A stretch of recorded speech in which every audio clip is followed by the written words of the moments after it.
Salut à tous et bienvenue dans cette nouvelle série d'épisodes qui va être totalement dédiée à une des bêtes noires des ingénieurs du son ou des exploitants Pro Tools. Sa grille de routing, autrement dit sa grille d'entrée-sortie, d'où sa traduction ES pour les amateurs de la version française, provenant d'IO comme Inputs et Outputs pour les amateurs du traditionnel menu en anglais. La grille de routing tant redoutée, non pas qu'elle soit plus complexe ou plus incompréhensible que quoi que ce soit d'autre dans le domaine de l'audio, mais tout simplement parce que elle fait partie de ces réglages qui la plupart du temps sont paramétrés lors de la mise en place du système Pro Tools dans le studio, puis sollicités que très ponctuellement par la suite. C'est ce très ponctuellement qui pose problème. On pense avoir perdu la logique du routing ou simplement oublié certaines des raisons de la configuration, notamment dans les auditoriums partagés.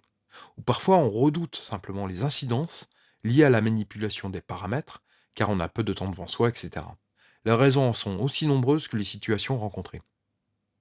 Pourtant, la grille I/O a des possibilités d'extension, d'adaptation et permet de répondre rapidement à de nouveaux besoins qui permettent de gagner bien plus de temps que de reconsidérer l'ensemble des affectations dans une console de Pro Tools. Dans son état actuel, ce qui est appelé dans le menu I/O offre une souplesse d'exploitation sans commune mesure. C'est ce que nous allons voir à travers ces épisodes.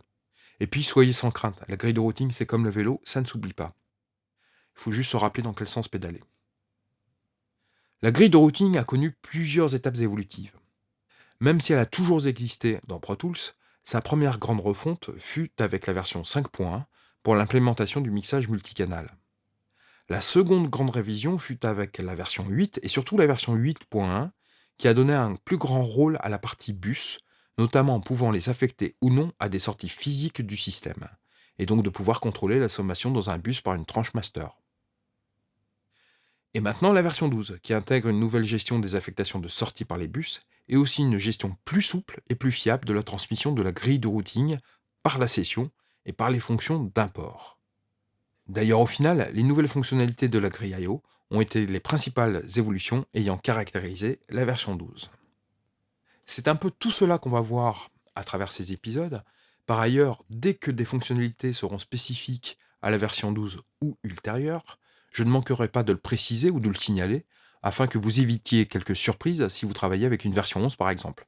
Donc je vous propose au menu, après ce premier épisode d'introduction. Le deuxième épisode abordera l'aspect général de la grille, onglet par onglet, pour en comprendre les finalités. Dans ce même épisode, nous verrons aussi l'interaction entre la grille de routing et la configuration physique, autrement dit matérielle, de votre système. L'épisode 3, appliqué sur les entrées, nous verrons le principe de création d'un point de patch et le reflet immédiat dans votre console.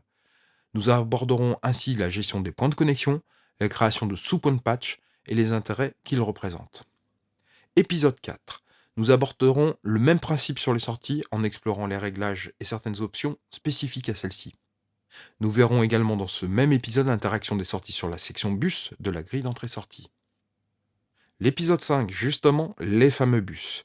Initialement liés uniquement à du routing interne, ils ont maintenant une double finalité, les liant ainsi à du routing interne pouvant facilement être réaffecté à du routing externe et vice-versa.